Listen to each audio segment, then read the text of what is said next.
Finn, Shorty. Yes, that's what we call them. It's amazing.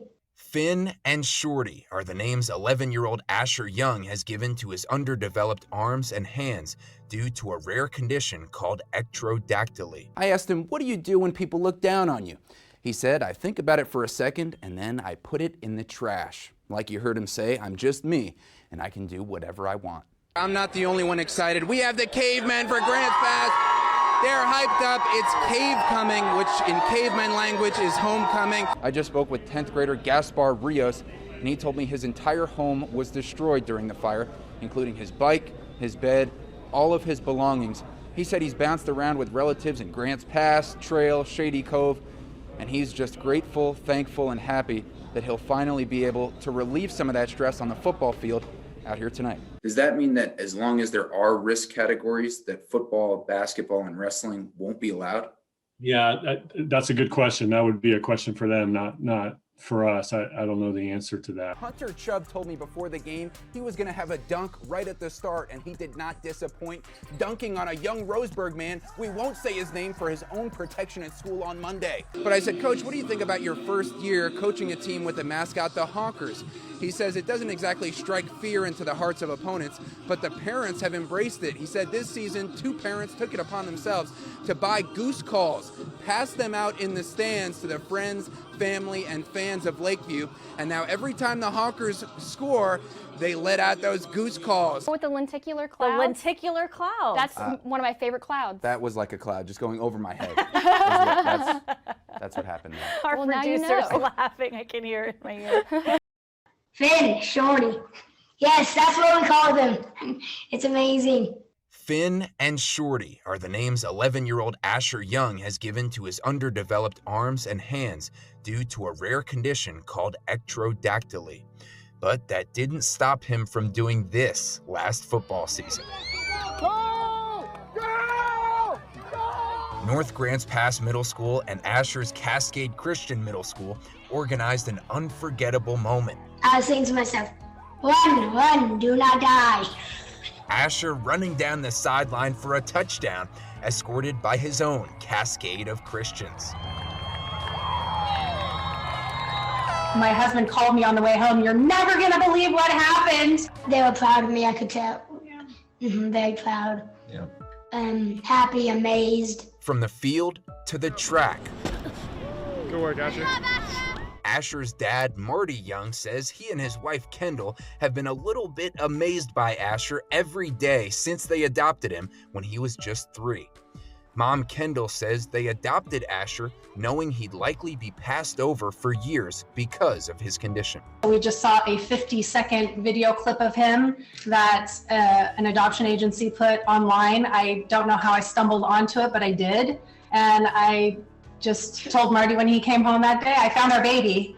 And he watched the video, 50 seconds. He said, you're right, let's go get him. Ever since that day, that's exactly what Asher's done. Go get him. Good job, Asher. Ollie, let's do this! I'm just me, and I can just do whatever I want. From cleaning the house with his feet Looking good. to getting ready for school, Let me see. Handsome. cutting his own food, Nice job. and becoming a cornhole superstar. Nothing has stopped Asher from loving life. He is a remarkable child, and he just has a love for life. And if he wants to do something, he just does it. He wants to try anything. He wants to try everything. He just doesn't want to miss out on any opportunities to enjoy something new. Dad, what are some of the other things that Asher has adventurously tried to do? Well, We won't bring up basketball. basketball is a little bit of that was a tough season. But he did it. I mean, he worked hard. He tried his best. It really doesn't surprise me. It just doesn't. You could tell that he was a special little soul in that video. You could tell that he just had a love for life, that he was just a fighter. Down, say yo!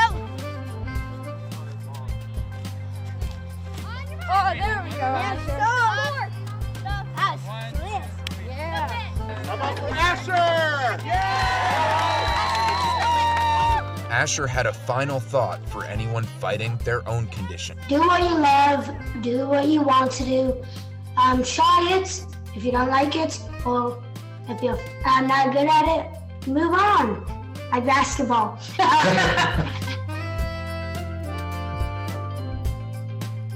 Specific information that says this exactly is why this sport is at this level. This is why this sport is at that level. We haven't been informed as to what that is exactly. So you're saying you, as the commissioner of the Oregon School Activities Association, don't really know the exact metrics or factors that the OHA and the governor's office are making these determinations on? Well, I wouldn't say the exact. I don't think that they've come out and said this is what it will take in order for those to occur. That's Peter Weber, the commissioner of the Oregon School Activities Association. I brought those questions to the Oregon Health Authority and the governor's office and received written statements. The governor's office came back with this. COVID-19 will set the timeline for the safe resumption of sports. Contact sports remain a high-risk activity, according to public health experts. And the OHA response? COVID-19 is still spreading in our communities. To expand Oregon sports exception would put more communities at risk. I requested follow-up interviews about the exact metrics they use to determine a sport's level of safety, but did not receive a response. So I asked Weber about the guidance the OHA and the governor's office have given him about the ban on full contact sports across all risk categories. Does that mean that as long as there are risk categories, that football, basketball, and wrestling won't be allowed? Yeah, that's a good question. That would be a question for them, not for us. I don't know the answer to that. At this point, they're just prohibited. But full contact football is not prohibited in California. Their Department of Public Health currently allows football in the 3 moderate tier counties. I asked California's Northern Section Commissioner Elizabeth Kyle about the disconnect between neighboring states. Health and safety of our student athletes and our students and our coaches and our spectators is everybody's top priority. And we all go about accomplishing that end a little bit differently.